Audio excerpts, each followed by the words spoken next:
They flew in from around the world chasing the Australian dream, but now they can't wait to fly right back out again. Latest figures show that migrants are leaving Australia in record numbers. So who's leaving and what's driving them out? Adam Marshall has the story. I could be kicked out tomorrow. There are those who want to stay and those who can't wait to leave. Yes, it has been a mistake coming here. The gloss has definitely gone off Australia. The grass is supposed to be greener, but the sunburnt country is losing its appeal. I wish the Aussies would wake up to this. Travel agent Lisa left the United States 10 years ago. Now she's among tens of thousands of migrants who wants to move back home. I've had quite a lot of negative experiences in the workplace. Last year alone, the number of people coming here to live dropped by 9% to 127,000. 88,000 left, planning to never return. That's double the number a decade ago.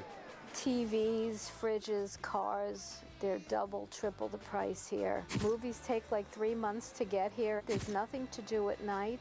All I think about is going home. Joining the queue are ping pong poms Kevin and Lynn Ward.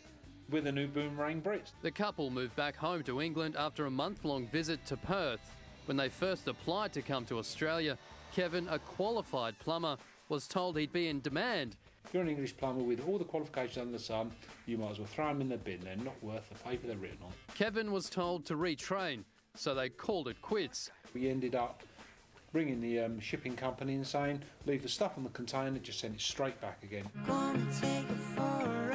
Coming to Australia is a huge commitment and an expensive exercise.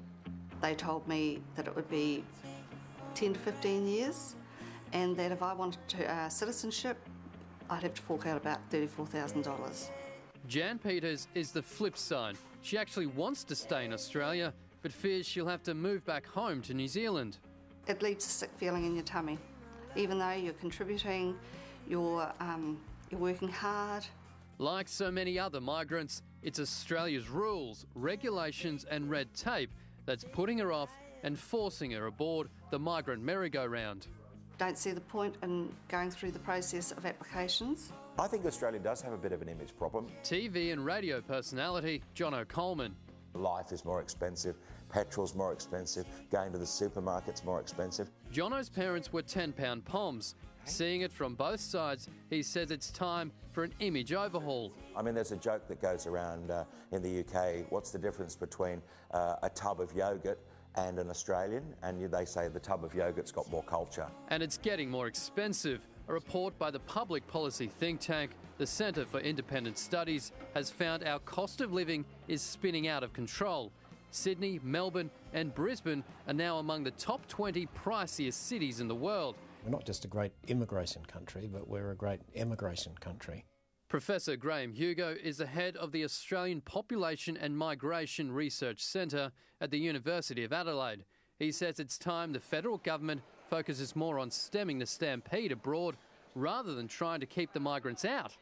The increase in cost of living in Australia may be one of the factors which is encouraging some people to go back. And I think a lot go back because they miss that interaction with family. The worst part is we are losing our best and brightest, highly skilled workers. Our most educated are lining up to live elsewhere.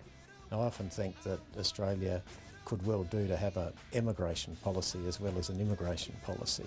But it may be too little too late, especially for those migrants already on their way home. People are just turning around and going back. It's an empty promise. That's the biggest thing, is the uncertainty. I really do need to go home. It's time. Still to come on Today Tonight, have the caravan couple struck again. Another day, another $65,000 caravan's been stolen. And is this the hottest job on